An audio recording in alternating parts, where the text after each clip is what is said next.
What's going on, guys? This is Rob, and I'm taking an awful risk, Veda. This had better work.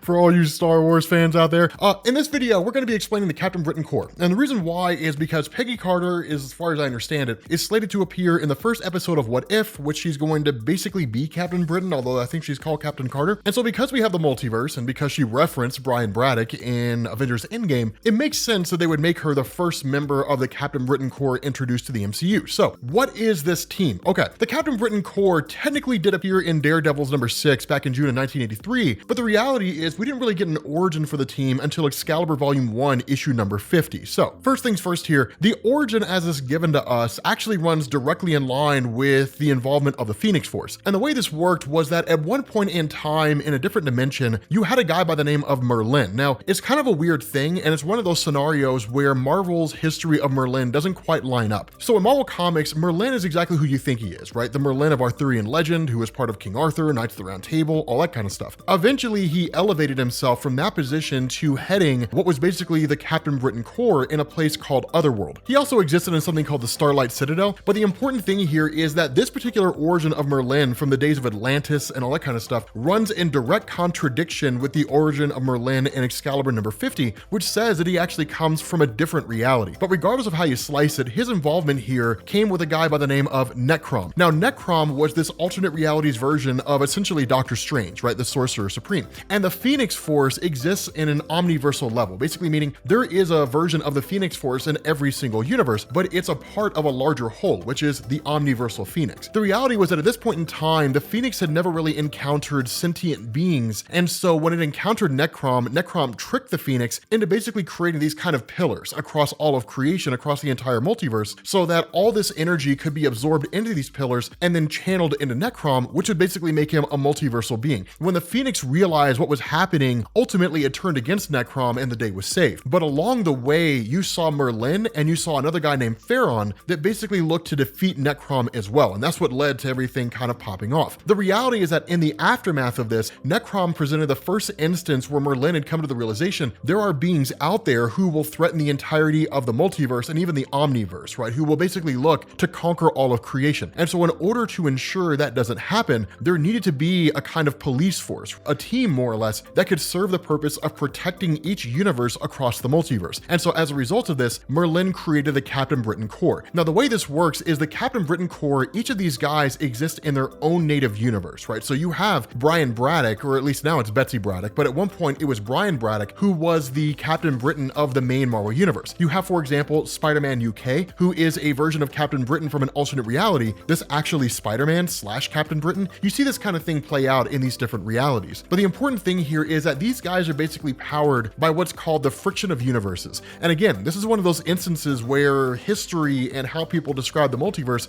doesn't necessarily line up. When you talk about alternate realities in Marvel Comics, they get displayed in different ways. Sometimes they're displayed as being one on top of the other, right? Stacked, the way that the character of Immortus at the end of Loki described the multiverse. You look at something like Jonathan Hickman's Avengers: The New Avengers, and they exist side by side with each other. In all reality, the formation and organizational structure of the multiverse is relative to whoever it is that's telling that story at that particular point in time. The important thing is that the multiverse is a collection of an infinite number of universes. Now, with regards to the friction of universes, this basically moves forward in the ideology that universes sit right next to each other, and that the energy they let off basically bumps against itself. And so when one universe emanates its own energy, another universe is emanating another energy that creates friction. That energy friction is what the Captain Britain Corps is powered by. Now again, this runs in the face of like somebody like Shumagorath, right? Shumagorath, for example, who's going to be in Doctor Strange 2, he's what you call the many-angled ones. He exists, or at least the many-angled ones themselves exist in the space between universes. So that's how those kind of descriptions of the multiverse don't really line up. But the important thing is that friction of universes is how it is the Captain Britain Corps is powered. Now, as far as their history goes here,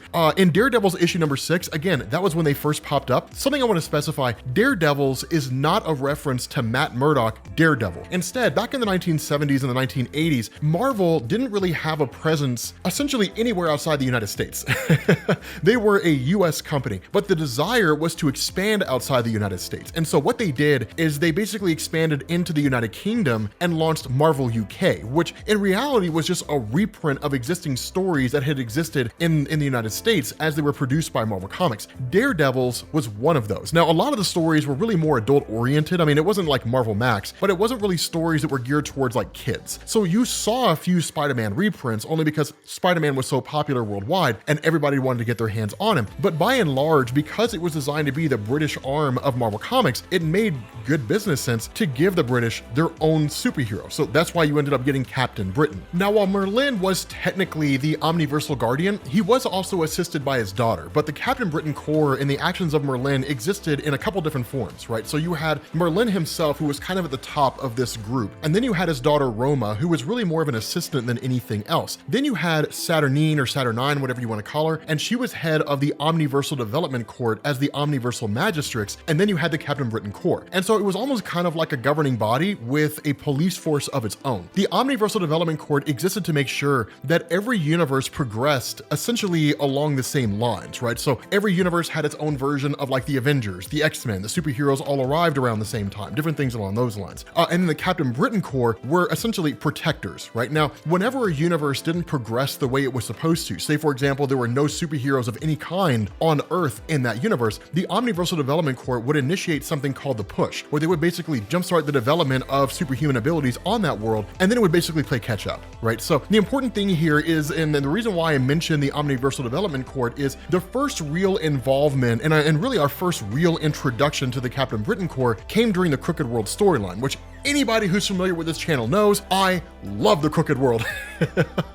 This story is so awesome. So the Crooked World introduced this idea or a villain, a guy by the name of Mad Jim Jaspers. And one of the things that we learned, and it was really exposure to the nature of the Omniversal Development Court as a whole, is that in this alternate reality called Earth 238, that Jim Jaspers was a guy that had the ability to alter reality, but we didn't really know the full extent of his powers. Instead, what you had was Captain Britain Brian Braddock being sent on a mission by Merlin to this alternate reality for the purpose of facing off against the threat that was there. And this basically led to Brian Braddock coming into contact with that alternate reality version of Mad Jim Jaspers. What we ended up learning is the reason why no superheroes existed on that world is because Jim Jaspers had used his powers to create a being called the Fury, which had the power to adapt to any superpower that it came across. And of course, it was programmed not to attack Jim Jaspers because he didn't want a Frankenstein's monster kind of situation, right? Where Dr. Frankenstein creates a monster, then the monster kills him, right? That's not really what you wanted there.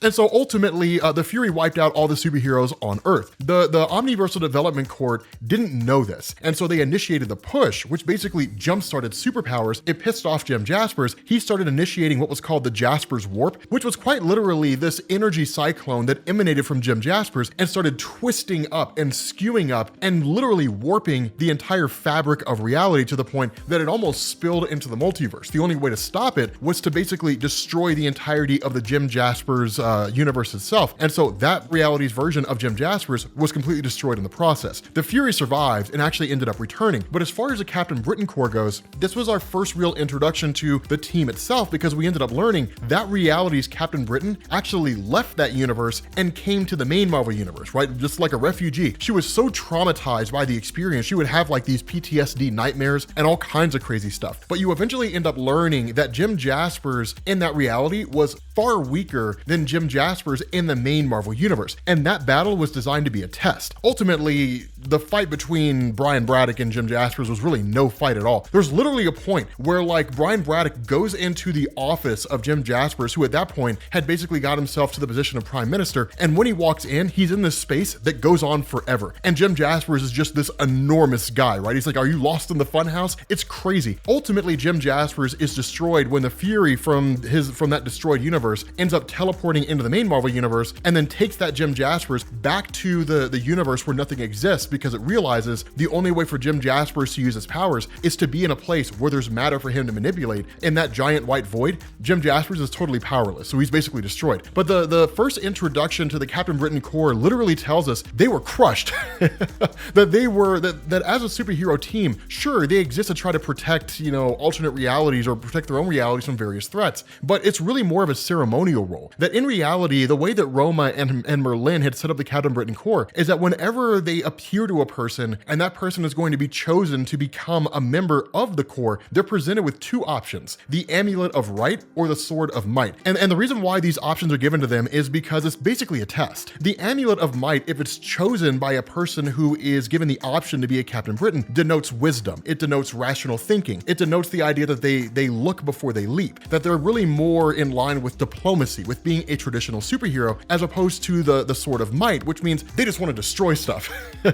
Now, sometimes a person who chooses the Sword of Might is allowed to become a Captain Britain, but very rarely does that ever happen. Instead, if they choose the Sword of Might, they basically fail the test. And so sure, they can keep their weapon, but they're not allowed into the Captain Britain Corps. For the rest of the Corps themselves, they all consist of individuals who have chosen the Amulet of Right. But even with that, the powers they have are not expansive, right? They have, strength, and they have like the ability to fly, and they've got like some measure of speed, but they're not by any standard of measurement the most powerful person ever, right? They're not really capable of facing off against like a cosmic entity or something like that. Somebody like Spider-Man could overcome a Captain Britain, right? Largely because of his spider sense, but that's the level of power that we're talking about here. But regardless, as far as their history goes, you don't really see a lot of instances when the Captain Britain Corps comes together as a whole. Instead, most of the Captain Britain Corps' involvement really focuses largely on the individual characters. There'll be instances where something pops off and you see the entirety of the Corps come together and basically meet in the Starlight Citadel, and it's like, okay, what are we gonna do? We form a plan, we face off against that threat, and that's basically it. But it's not as though Thanos will attain something like the heart of the universe, which will allow him to destroy the multiverse, and the whole Captain Britain Corps assembles and faces off against him. It never really works that way. The closest that you came to that was in 1998 with Fantastic Four Volume 3, really issues number 6 through 8, in the aftermath of like the Onslaught saga and the idea that Franklin Richards had created the whole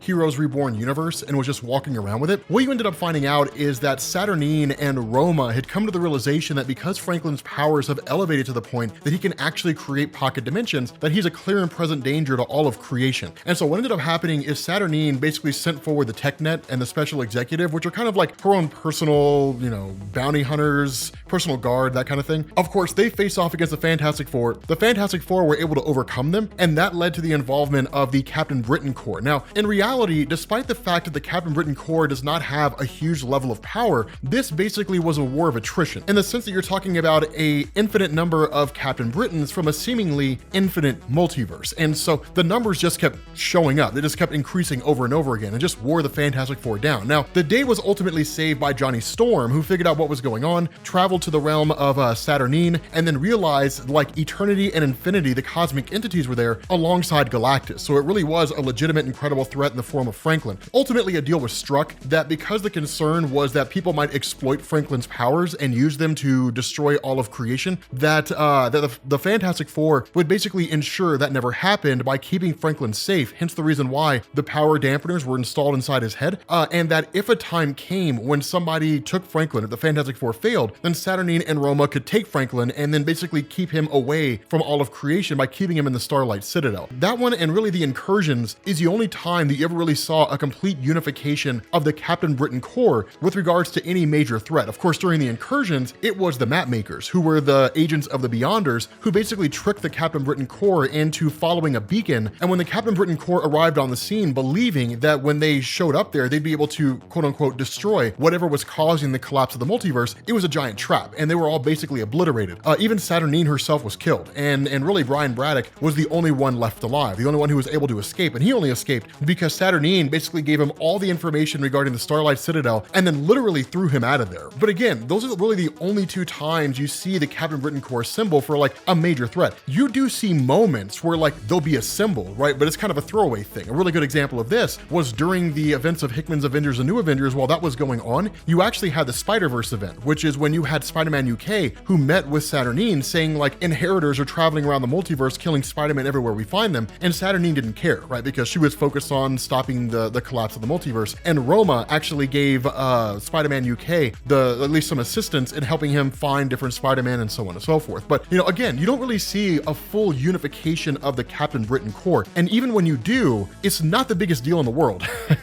The reason why this is so important, though, when it comes to the Marvel Cinematic Universe, is that it's expanding the multiverse. It's saying, like, there's a much bigger multiverse out there, in the same way that Nick Fury approached Iron Man at the end of the first movie and said, like, you're part of a much bigger scenario here than just being a man in a metal suit, right? There's a lot of people with powers out there besides yourself. This is what we're talking about in the aftermath of Loki, right? That presumably with Marvel What If and the introduction of Captain Carter, presumably being a member of the Captain Britain Corps, is going to introduce to us this idea that the offhanded remark of Brian Braddock in Avengers Endgame was, yes, Brian Braddock is the Captain Britain of the Marvel Cinematic Universe, and that, you know, Captain Carter is the Captain Britain of her What If universe and from the What If series, and there's a bunch of other Captain Britons that exist out there who are all part of a greater whole. So again, there's huge ramifications as far as the potential involvement of our character with the Captain Britain Corps, but we don't know for sure. I'm just making this video on a hunch, and hopefully my hunch turns out to be true. It might not, and it may just be that she's just a version of Captain America, and that's it. There's nothing more to it than that. So with that being said, guys, we're gonna bring this to an end. Thank you guys for watching, and I will catch you all later. Peace.